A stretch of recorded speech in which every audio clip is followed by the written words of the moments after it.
Greetings, greetings, greetings, good people. It is I, Barbara Ohuninifa, and welcome to episode 8. We on episode 8, y'all, of the Black Women Are Dope AF series. So this is a storytelling series that I created to amplify the brilliance, the power, the leadership, and the resilience of Black women. And the idea is that as we reclaim the wisdom of our ancestral mothers, we can feel seen, supported, and really embrace who we truly are. Real talk, remember who we actually are on this planet, in this world that we live in. Plus, these videos and audios, podcasts, all of this will serve as a storehouse, a collection of our own brilliance, of our own her story as the masses, well, not the masses, the people in charge here in the United States try to erase all of our contributions as Indigenous people, as Black people, but especially as Black women. So we have to create archives and maintain our own history. So we can tap into that to truly, again, remember who we are and challenge that historical and cultural erasure that we see taking place. Not on my watch, not on our watch, because we're doing this together. And in light of that, don't forget to subscribe so you don't miss the next episode. But in this episode, we are honoring Mama Funmilayo Ransome-Kuti or Cuddy, actually. I'm trying to add extra flair to her name. Her respect is on her name the way it is. And she was a Nigerian matriarch who rebuked the oppression of women in all forms, whether it was from from Nigerian men or from the British colonizers who were infiltrating Nigeria as well. So we're going to honor her. I'm going to tell a little bit about her story, maybe a little bit more than a little bit, but we're going to talk about her story. And then I'll share why I think she is dope as fuck, why she is dope, why she is a part of this list. You'll probably know already when we go into it, but I'm going to share why I think she's dope and why she's in this list. And then stick around to the end because I'm going to talk about some of the key points of wisdom that she left behind for us as we look at her life and the things that she did and what she accomplished. What is that wisdom that she left for us as Black women and how we can apply that as medicine to our lives now, to our lives, our families, and our communities? And here's the thing, the reason why all of the history and has been obscured from us is so that we wouldn't know these things. So we wouldn't have that pride, that understanding, that foundation of who we are as a people, who we are as Black women. But we're going to dive into her life and pull out that medicine that she left for us so we can apply it to times now because we need it, y'all, and you know we do. So let's get into it. And I'm gonna pause every time I say her name because I'm gonna put some respect on each and every woman that we speak about because that's part of the veneration, that's part of honoring them and saying their name. So Funmilayo Ransome-Kuti. She was the mother of African, some would say African feminism, but we just gonna use the word womanism because feminism, we already know that's kind of been co-opted by white women and did not include us. And so we look at womanism, we look at the fullness of who we are. So she was born in 1900 in Abeokuta, Nigeria. And she was raised in a Christian Yoruba family that valued education and civic responsibility. You're going to see me looking at my notes because, you know, I'm not trying to memorize nothing. I'm over 50. Ain't happening. But I want to make sure I get all the information right for you. So she had at least 9 siblings, and they were all educated and politically active because that's what they taught in her household. And the family had been Christian for at least 2 generations, blending the Yoruba customs with Christian values, we should say, or Christian religious values. Again, colonization had taken place. The Christian missionaries had already infiltrated. So for at least 2 generations, her family had been practicing Christianity. Now, she was born Frances Abigail Olufunmilayo Thomas. Frances Abigail Olufunmilayo Thomas. And she was educated at the Abeokuta Grammar School, and then she went on to England to complete her education. And she was the first girl in her school as well as the first person in her family to study abroad. She initially planned to train as a teacher, but racist restrictions and all the things that are happening in Europe denied her entrance to some of the institutions, so she wasn't able to study to be a teacher per se, but all of these experiences radicalized her early viewpoints and gave her access to global Black consciousness, labor movements, and early feminist theories or womanist theories. And again, she went, it was 1919, she was 19 years old when she went. And so that was a very pivotal time for her to be experiencing and seeing the world outside of where she lived in Abeokuta and seeing and understanding and learning and connecting with other Black people in the Pan-African movement. These were part of her early influence that helped her to become who she ultimately became. Um, and then when she returned to Nigeria, this was the beginning of her public life. This was the beginning of her political stance. She started off teaching, which evolved into organizing. And she fused this idea of traditional Yoruba matriarchy with modern political strategy, taking it forward, taking her culture forward. At this point in the early 1930s, she dropped her Christian names, the Frances Abigail, and she reclaimed her African identity, which became for her a symbol of decolonizing her consciousness by reclaiming what was hers. So she kept the Funmilayo exclusively. And again, this was influenced by the Pan-Africanism and the African nationalism that she was exposed to, oddly enough, when she left Africa and then came back. Um, Now, again, upon her return, she taught at the Abeokuta Grammar School, which was the same school that she had gone to before she left. And there she met who would become her husband, Reverend Israel Ransome-Kuti. And that also began her activism in 1932, advocating for girls' education. So off rip, it started with education, and then it started with advocating for girls and women to be able to be educated, to gain their knowledge of self and to learn. So immediately, and this is where she began, and it kind of blossomed from there.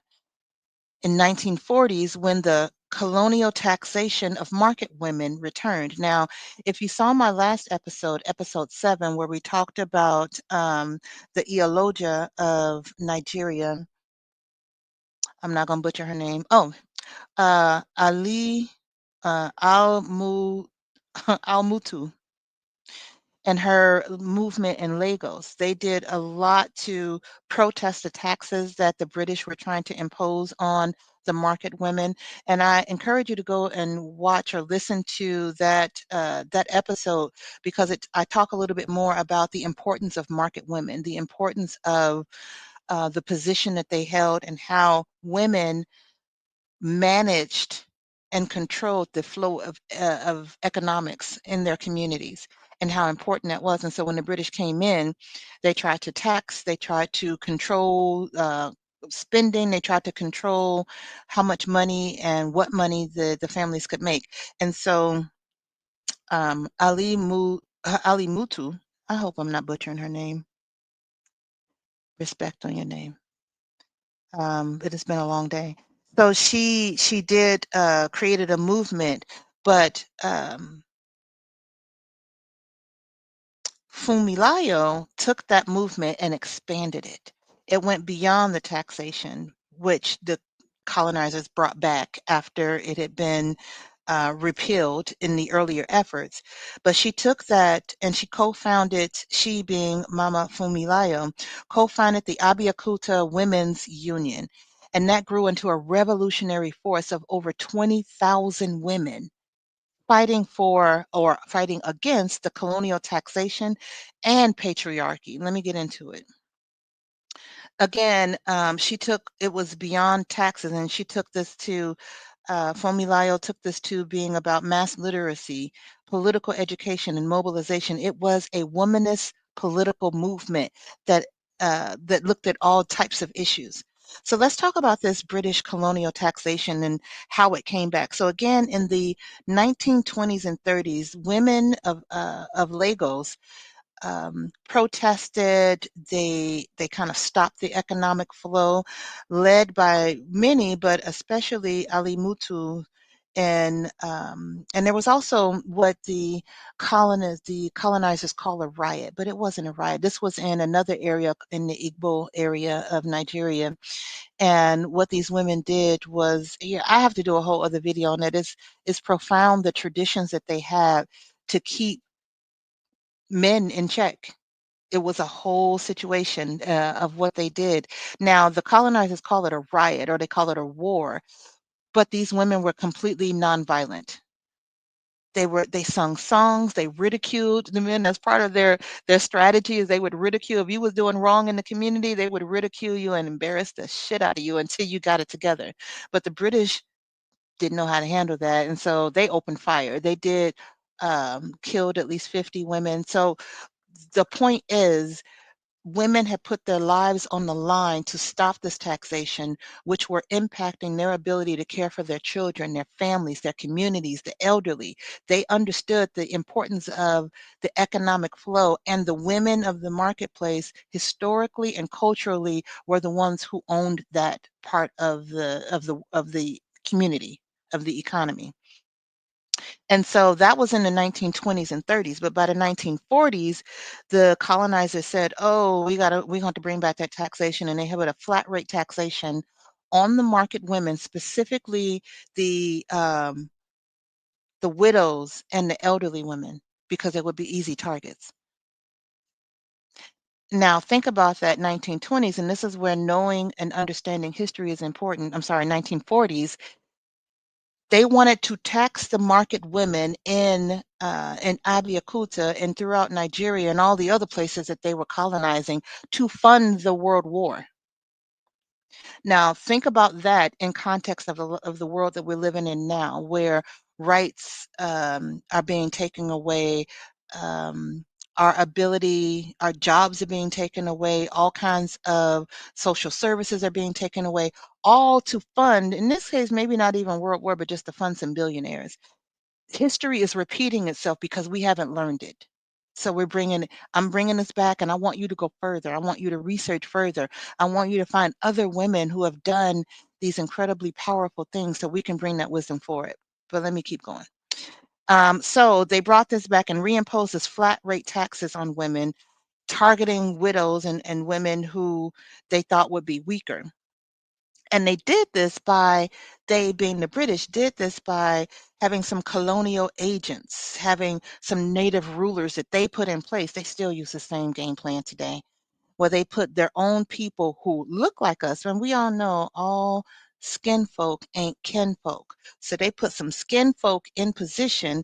In this case, it was the Alake of Abeokuta who was acting under British direction and began taxing women without representation. So what does that mean? The women were not allowed and not included in any of the political discussions, and yet they were the ones who had to pay the taxes. They were taxing the women, but the women had no say in that specifically. That's crazy. Funmilayo Kuti and the Abeokuta Women's Union mobilized to resist this injustice. The British colonial officers, again, they used the Alake of Abeokuta to try to enforce it, and did to some extent, but she organized and they mobilized. Now, Nigerian male elites often negotiated with these colonial powers and excluded women. So they would come up with these plans and these schemes to make sure they had power, that they were taken care of, and then would exclude women from both the conversation and from any benefit in it whatsoever. Now, Funmilayo, she exposed this as hypocrisy. Are you talking about we want liberation for Nigeria, or are we trying to have some autonomy as Nigeria, but you're excluding women? But you're making these side deals with the colonizers and selling us out at the same time. She called it out. Now, the Abeokuta Women's Union, I'm going to just call it AWU, again, 20,000 members by 1949, and they did this by knocking door to door, organizing, coming across community radio, and having literacy programs and weekly meetings. They did it grassroots. And again, I've talked about this through other episodes. That is how Black women were able to gather our power. We're able to come together. They did it grassroots, one by one, two by two, three by three. You know, whenever there's two or three or more of us are gathered, spirit is there. And that is what they did. They did it grassroots, door by door, and their tactics included, and to be clear, let me rewind. When they had these meetings, when they went door to door, they spoke in both English and Yoruba. No one was left out. No one was classed out of the situation, or if you had studied abroad and come back for whatever reason and could speak English, you were included in that as well. And that was important because you needed to understand what the British were saying, what was being forced upon them, usually in English, without any consideration to the indigenous language.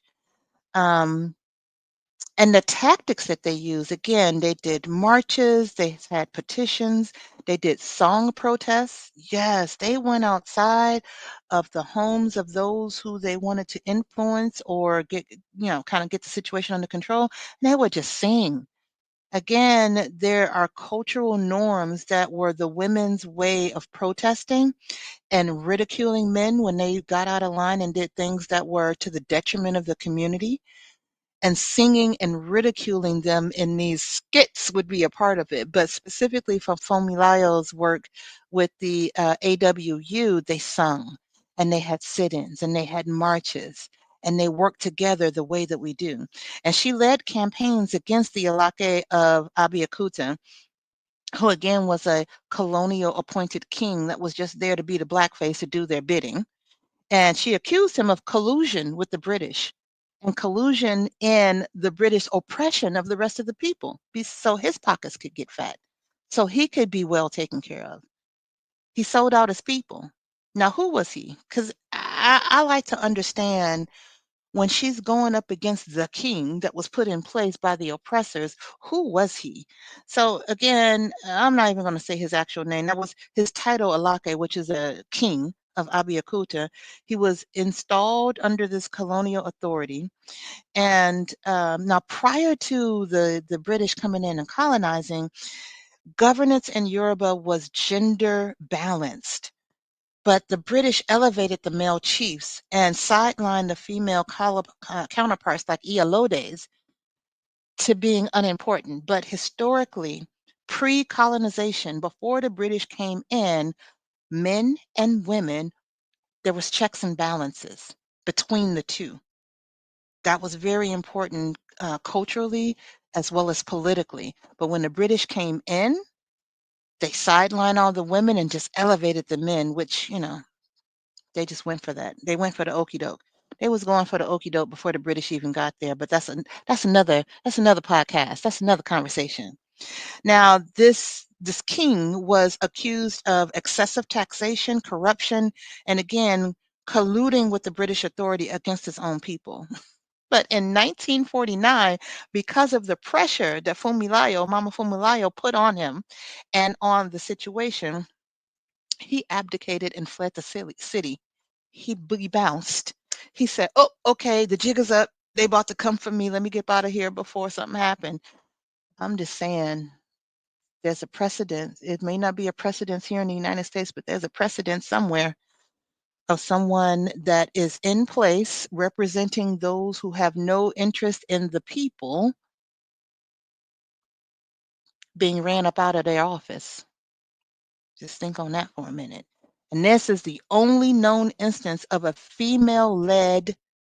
Black women-led mass movement deposing a king.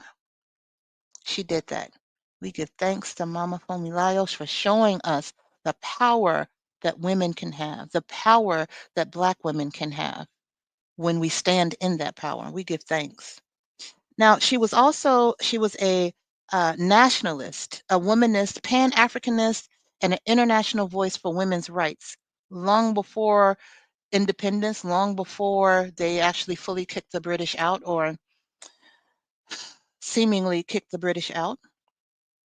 She moved fluidly across civic, labor, womanist, and nationalist spheres. So, the National Council of Nigeria and the Cameroon. She was a founding member and one of the only women in early nationalist movements. The Nigerian Union of Teachers. She co founded that alongside her husband to improve education and teacher conditions. Nigerian Women's Union. She founded this as a broader national platform evolving from her Abeokuta Women's Union.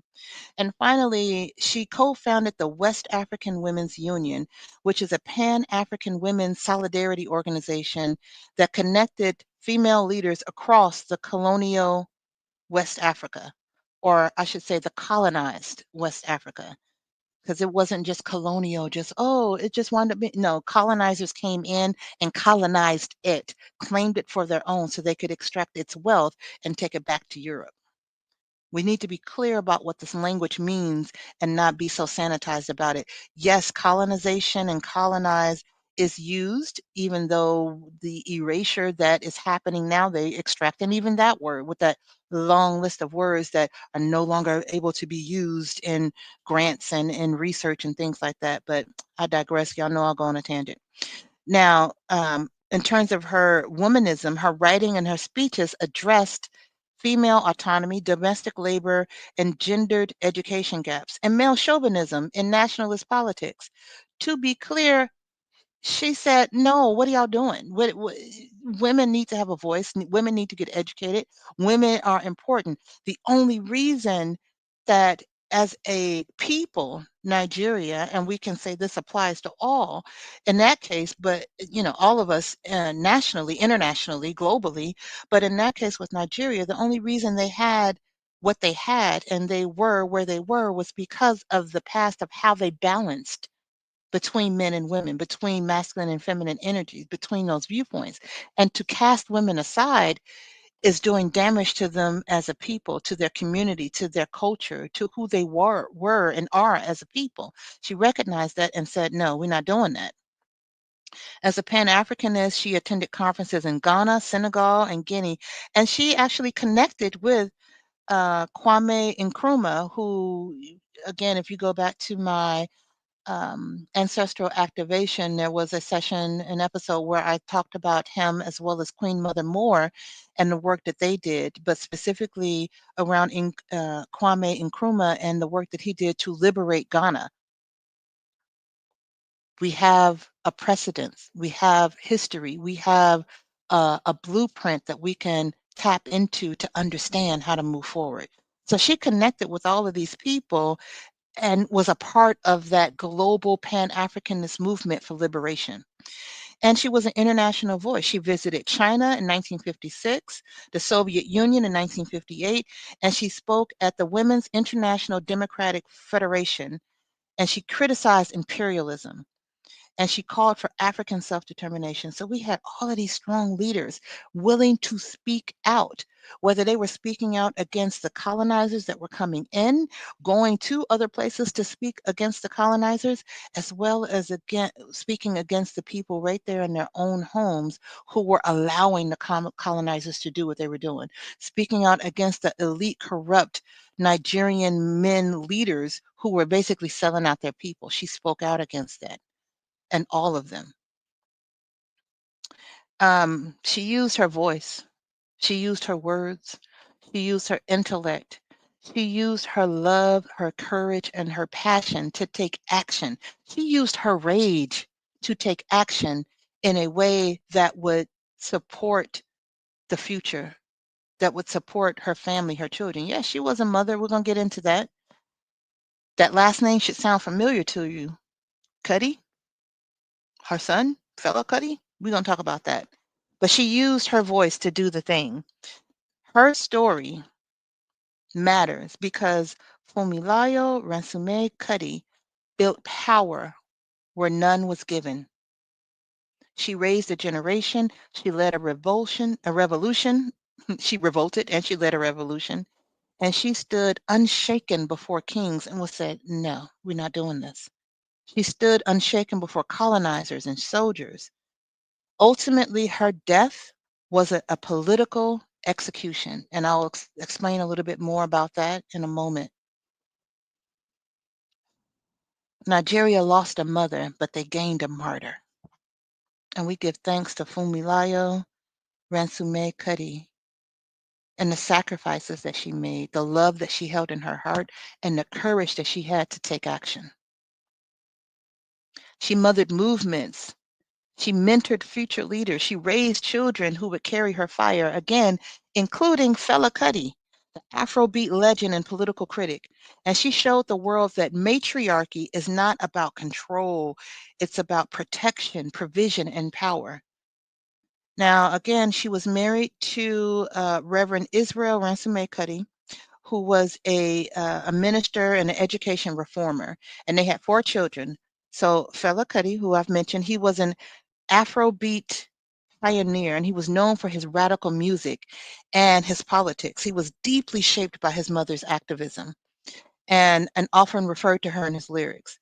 She had Beko, her another child who was a doctor and civil rights activist who was jailed under Nigeria's military regimes, and another child who was Ole Koyeku.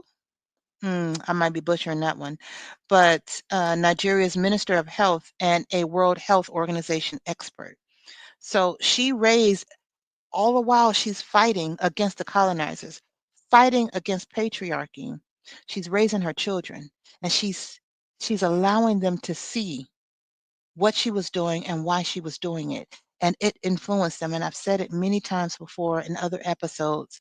As a mother is educated, so are her children. They saw what their mother was doing and it influenced them. It influenced their character. It influenced their passion. It influenced them to take the stands that they took and to be the people that they were. Not that the father wasn't important, but there's something that is transmitted from mother to child that is undeniable and unmistakable. So let me talk about her death and her martyrdom a little bit, because it's important that we understand the work that she did and how ultimately her life was taken, so that we can be prepared and understand before we get into the wisdom of what she left for us. So um, there was a military leader, a general, um, Oba Sanjo. He was trained in British colonial military tradition. He actually went to the UK, and was trained in their elite military academy. And he entered the Nigerian army after that training before independence.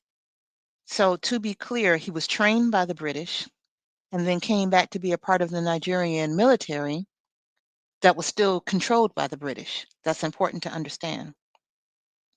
And he rose through the ranks with British command structures still in place. So clearly he was navigating this world and navigating that colonized world. So even when Nigeria became independent and he was in place, he became he was part of the military elite. He retained that colonial ideologies of suppression. I mean, to be clear, he was trained in their military, came up in ranks. He was basically them, much like the Alake that Mama Funmilayo had driven out. Here comes another one. Again, all skinfolk ain't kinfolk, but we got to be clear about what we're dealing with. So then in 1975, he was head of state, and he assumed power after the former General Muhammad was assassinated. If you could see my face, you might not be watching the video, might just be listening. You already know my lip is twerked. Now, Fela Kuti, who was, again, Funmilayo's son, had become a major critic of the Nigerian government, and his lyrics exposed corruption, police brutality, and military authoritarianism. Sounds familiar? Listen to his music. It's dope music, too. His home and his studio, Calcutta Republic, was a literal and symbolic safe haven artists and revolutionaries and radicals and those who just wanted to pull out of what was happening in Nigeria and were not a part of that regime. So then in February 1977, over 1,000 Nigeria soldiers acting under the orders from this regime, this Obasanjo's regime, this regime that was, although not technically directly answering to the British previous colonizers, because technically Nigeria had gained its independence, but it was still ran by someone who was very much steeped in and trained by and influenced and brainwashed and all the things from the British colonizers. So based on his direct orders, over 1,000 soldiers stormed this compound, stormed Fela Kuti's compound. It was burned to the ground. Fela was beaten. Women were raped. That's what I'm supposed to use around, not say the actual word. We got to make it silly so the algorithms don't catch us. Women were raped. And his elderly mother, Mama Funmilayo, at 77 years old, was thrown from a second-story window by soldiers. She suffered internal injuries, but she still lived for a few more months, and ultimately she died a few months later from complications. A 77-year-old woman thrown from a window. This is when they lost a mother, but they gained a martyr by doing this. And these weren't the British soldiers. These weren't the colonizers. These weren't the white skin. These were people who looked like her, who looked like her children. These are people who could have been her children who did this under direct order from someone else who looked like her, but whose internals, whose mind was completely colonized, was completely gone. There was no judicial inquiry. There was no accountability. There was no reparations. The military denied any wrongdoing, even though it was very clear there were witnesses. Everyone knew what happened. They just said, nope, didn't happen. And the family got nothing. I'm not even talking about got nothing monetarily. They got no apology. They got no justice for what had been done to her, to the women who were raped, to Fela, nothing. So Fela responded with a coffin for the head of state, in which he carried his mother's coffin to the general's military barracks. And as an event that grew and drew international attention, and it turned Funmilayo's death, Mama Funmilayo's death, into a martyrdom globally, a martyrdom for anti-authoritarian resistance in Africa. And I just hope we don't have to have anything that severe in this country, in the United States, for people to truly understand what's happening.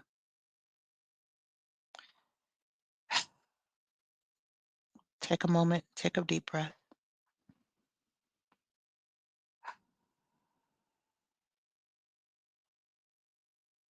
That government killed the mother of a nation, and they never apologized to that family, to her descendants, to the nation.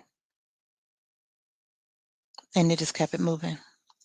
We give thanks to Mama Funmilayo for the work, the courage, the love that she shared, and the love that she poured into her children, who also became liberators in their own right in many different ways. We give thanks. But she is on this list because she is dope. Obviously, we've talked about that, but let me clarify specifically why I think she is dope as fuck. She built, number one, she built the most powerful women's movement in West Africa with her vision, with her rage, and with grace. All three of those can coexist. When we see what happens, when she see and saw what happened, it invoked a rage within her, but she channeled that rage into action because it was combined with love for her children, her family, her community. The Abeokuta's union was a political machine, again, of over 20,000 women, and they organized against both British and Nigerian male domination. This union became a model for women-led grassroots resistance, and it combined indigenous systems with radical political education. She did the damn thing. And she connected market women, intellectuals, teachers, and mothers into one movement. This is another theme that continues throughout all of these women that we've been talking about through these last 8 episodes, and will continue. I'm sure it'll show up again. It actually even came up in the ancestral activation. We cannot have these class barriers between us. We have to come together. And she did that. Number 2 reason why she is dope AF. She forced the colonial government to repeal unjust taxes and remove a puppet king, that Alake, from power. She led that charge against the Alake of Abeokuta, and who actually was the one enforcing the British taxation on women, and her movement forced him to publicly abdicate and flee.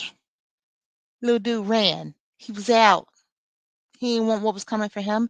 And this was all because of a women's led grassroots movement.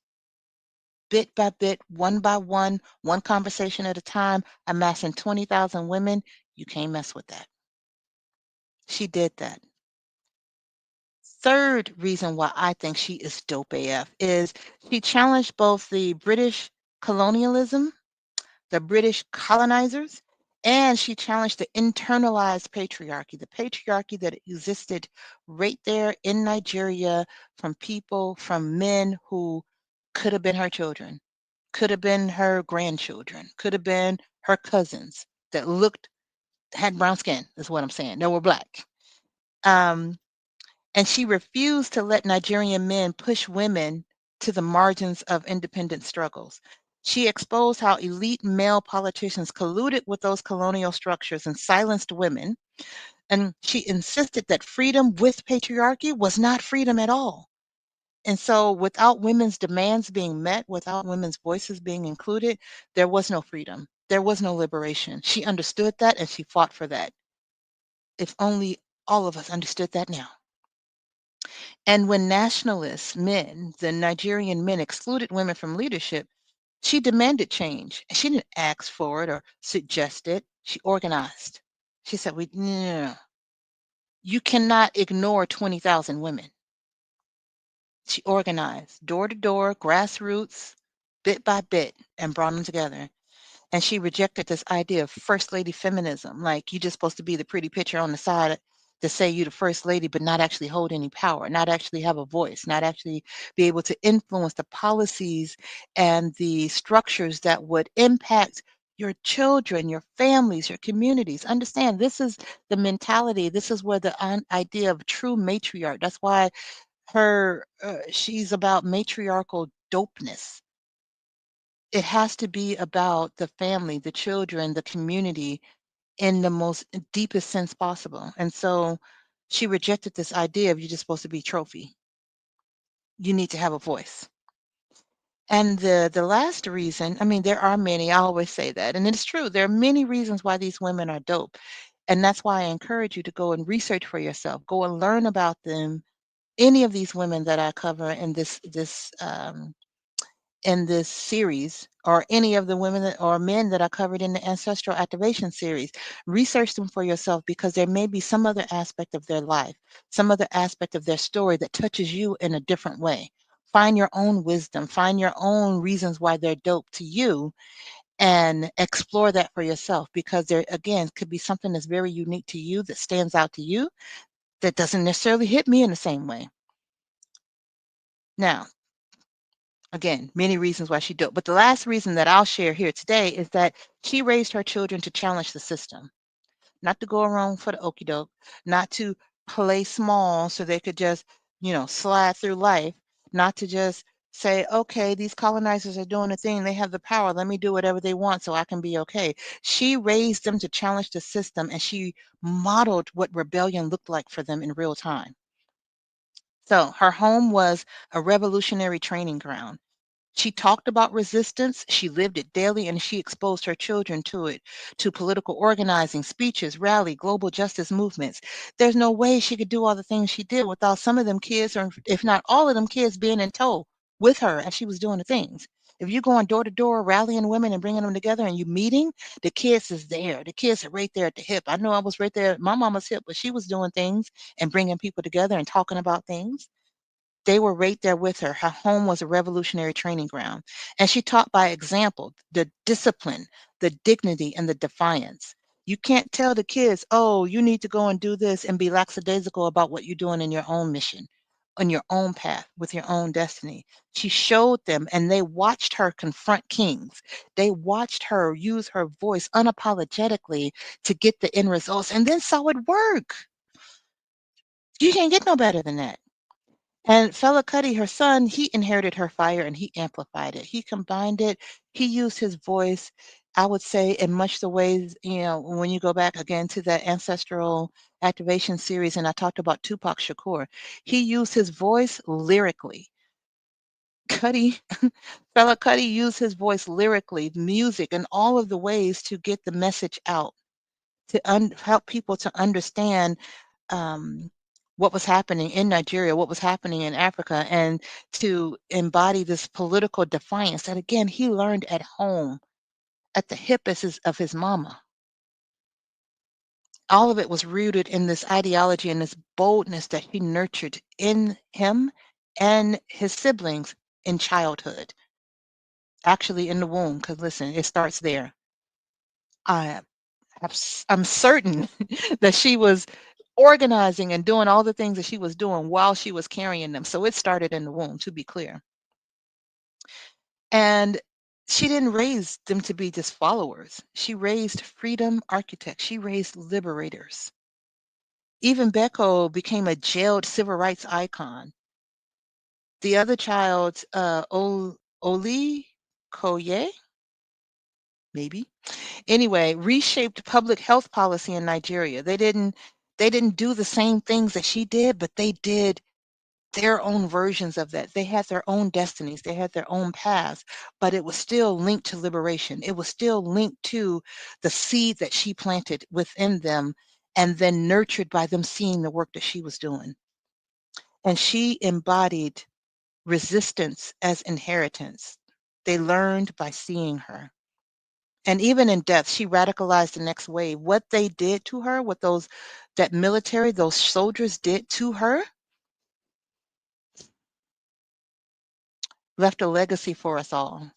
And the fact that she didn't, and I'm sure they thought a 77-year-old woman thrown out of a second floor window would die immediately, but she held on for months, for months. Even that, and how she died, how long it took, even that resilience was a message, was a piece of wisdom for us. It wasn't immediate. It gave time for the story to be told and the truth to be told. It gave time for Fela to prepare, to make sure that the world knew about this. So we give thanks to Mama Funmilayo and all the things that she has done, all the things that she did, the children that she raised, what she instilled in them, and the wisdom that she left behind for us, which we're going to talk about now. So the first wisdom that I see is that I'd articulate it as build your movement from where you are and scale it to the world.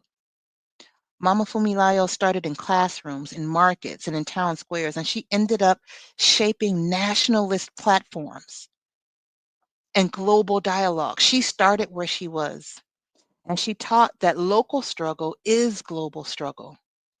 And we're seeing the same thing, all of these things that are happening globally, that are happening nationally in the United States, is telling us to go grassroots, to go to the micro roots that we have an ability to influence.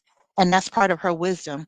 And when it's led with vision and with community, we can have an even greater impact in this big global stage, even though the grassroots leads to the global stage, but you start with where you are. And she proved that women, that movements can start with two women talking under a tree. Two women chatting it up at the marketplace. Two women sharing information and building together. That is the beginning of a movement. All it takes is two. That's quoted in the Bible. That's quoted in, not exactly quoted. Let me not lie like the people that are running the Fox News is lie. It's not quoted in the Bible, but there is a reference to when two or more gather. And it's the same thing in our indigenous um, African spiritual traditions. We know when two or more gathered. There's actually a third component there present. You just can't see it. So we give thanks to Mama Funmilayo and her wisdom, and thinking about how we apply that. It's that power isn't given, it's gathered, grown, and demanded. The gathering is when those two or more gather. That is power. When women come together, women come together, and I'm saying it like that because oftentimes, but what about the man? Well, what about my husband? Or what about this? Ain't for them all the time. When women gather, power is gathered. So start organizing in your kitchen, in the group chat, in the marketplace. Now we know the kitchen is a powerful place. It's where conversations happen. It's where the nourishment that feeds the family, feeds the community that is created. It's where a little gossip happens, little situations. Like the kitchen is incredibly important in women's movements. So gather, start it there, start it in a group chat. Resistance starts right where you are right now. And every tool, use every tool, the language, your labor, culture, song, policy, whatever is at your disposal, use that. You have that gift, you have that ability for a reason. Use it for your people, use it for your children, use it for your community. And then teach and train the next generation, teach and train the next woman. Share what you know so that we can all have bits and pieces of it. Everyone won't be the master um, of every tool, but we can have an understanding of all of the capabilities that we have. And as we become enraged, and if you're not already enraged, you will become enraged. Use that rage to build. Use that rage to go forward. Use that rage to gather and to strategize. Don't just go off and fly off or internalize the rage into yourself and make yourself sick. Use the rage.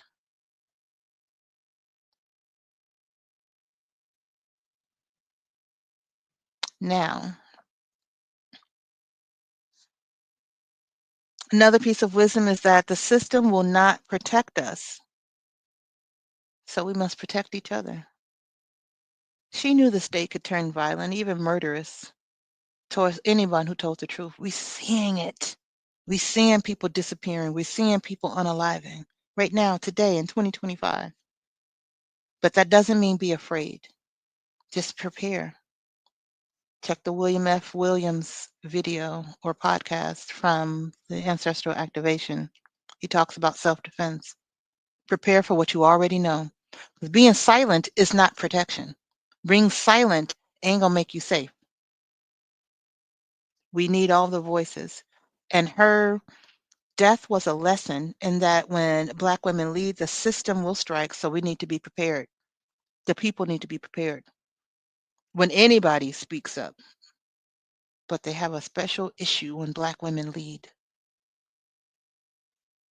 That might be a different story we need to talk about. So what's the medicine? How can we apply that in our lives? Protect the protectors, honor the fallen. We need to build structures of safety and healing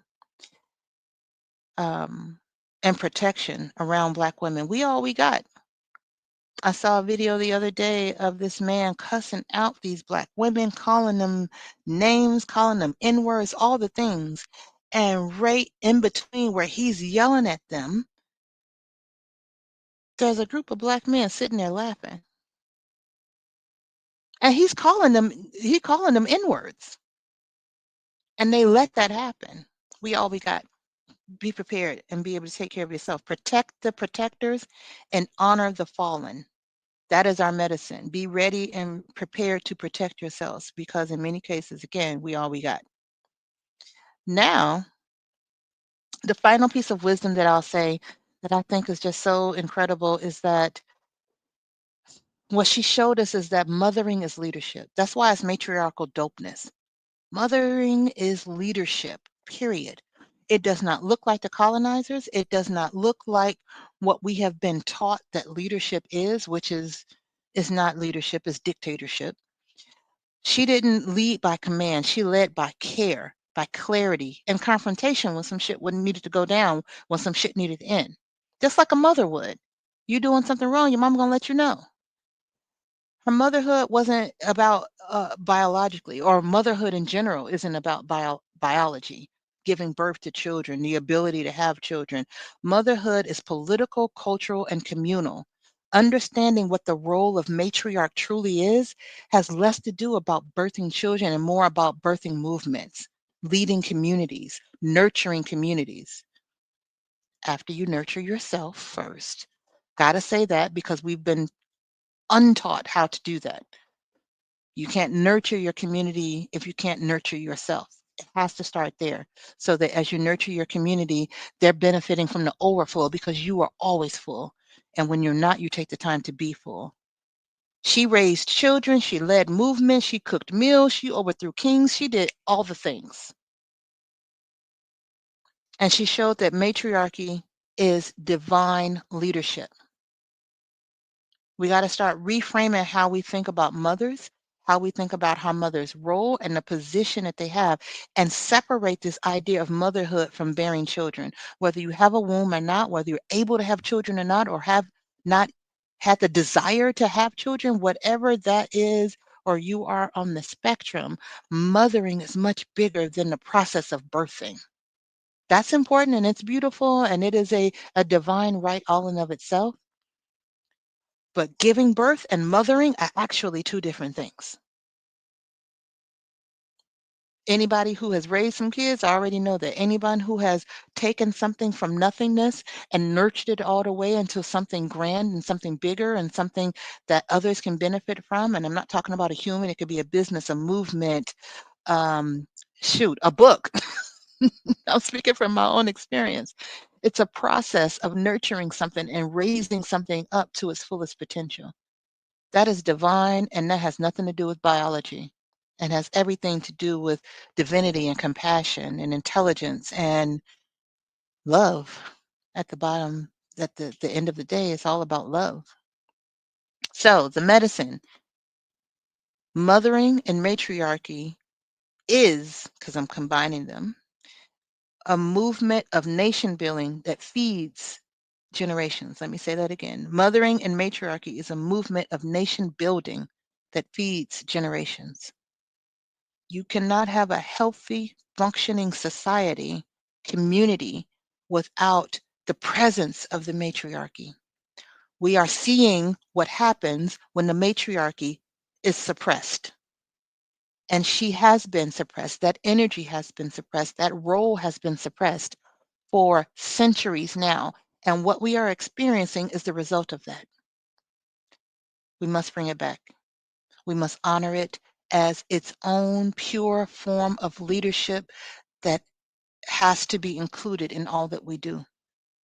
And that starts with those who are the matriarchs, those who are the Black women and femmes, to stand in that power and reclaim it for themselves and stop looking to men to validate you. Stop looking to the patriarchy to validate the power that you already have. Gather it up and roll with it.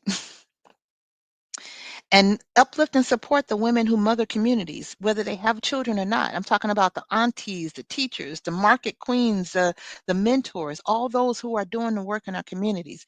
Did you know over 80% of the grassroots nonprofits organizations, I should actually just say grassroots community organizations, because nonprofit is a whole other corporate structure. But the grassroots community organizations that are doing good, doing the work in our communities, are led by Black women, over 80% of them. We're doing it. Recognize and appreciate, but also take care of yourself if you're one of them that's doing it, so that you don't have to be depleted as you do this work. But honor, uplift, and support those who are doing it. and honor motherhood in all its forms as a clear version of leadership in its own right. Leadership is defined by impact, not by power or biology or force. People who birth movements, not just babies. And let the matriarchs set the terms for the future that we're fighting for. Understand it's the matriarchs that are going to say, will our children be educated? It's the matriarchs that will think about, will our land be able to produce food to feed our children, the future generations? Is the food and the water clean and healthy? How are people doing? How are they thriving? Have we set up structures in a way today that will enable future generations to thrive? That is how matriarchs think. That is what has been missing from this world. And that is what needs to come back. And that is the medicine for that final piece of wisdom that mothering is leadership. Period. And we give thanks to Mama Funmilayo for her love, her courage, the actions that she has taken, the work that she has done, and the mothering that she did, not only with her biological children that she birthed, but with the communities and the movements that she birthed and nurtured, and all the organizations that she birthed and co-birthed with others. We thank you, Mama Funmilayo Ransome-Kuti. We give thanks. Take a deep breath.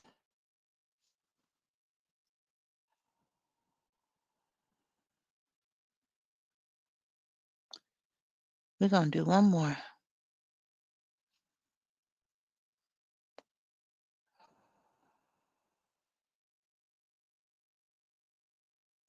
And we give thanks. Now, in the meantime, I'll let you know more about what our next series will be. In the meantime, if you are ready to step on that path yourself, I would suggest you start with my most recent book, Remember Who the Fuck You Are. It is exactly what it says. Exercises, activities, journals. There's even meditations and visualizations, podcasts and videos on YouTube that go along with that book to help you remember, to help you, to guide you in doing your own research, to identify ancestral mothers that personally are inspiring to you, to learn how to nurture yourself, to learn how to embody your sensuality because it is yours. Your body, your pleasure, your sensuality, your senses, the five senses, they are not here for the male gaze. They are not here for someone else's pleasure, male, female, or anything or anyone in between. They are here for you to experience. And how often do we as women have to remember that or have no idea that that is the case? Even learning how to lean into transformation and change or to be devoted to your own growth. These are just some of the things that we go through in Remember Who the Fuck You Are activity book and journal for Black women. And you can get that on my website at shop.beautifulpowerfullove.com, or you can get it on Amazon if you're still shopping on Amazon. If you do, shop Black. And so I encourage you to tap into that. It comes along with a online women's group community that you get access to through the book, as well as I mentioned, the meditations and visualizations. So between the book and the content, podcasts, and the online community, it's really a self-paced mini course, and all you had to do was buy the book. And again, all of this is so that Black women can remember who we are, so that we can recognize that we are beautiful. Remember that we are powerful. We are powerful. And to be love, to be the love that we give to everyone else, oftentimes hoping, expecting, hoping, wishing, praying that we get it back. But to be love, filling your own cup, filling your own self with love, remembering how to love yourself, undoing all of the lies and the misinformation and disinformation that we've been given about what it means to be a woman and what it means to be a Black woman, undoing all of that so we can fully reclaim who we are. That's why I'm here. That's why I'm doing things. And every time I share this, I thank you for being here and listening and watching and all the things. Because every time I share this, it radicalizes me a little bit more. Ancestral mothers step in a little bit more, and I hear a little bit more of who I am. And I'm just excited to have more women that I can link arms with, that we can come together one by one, two by two, four by four, so we get 20,000 and more and do this work together. So with that, I'm gonna let y'all go. It's been an hour because you know I get verbose. And I will say, as always,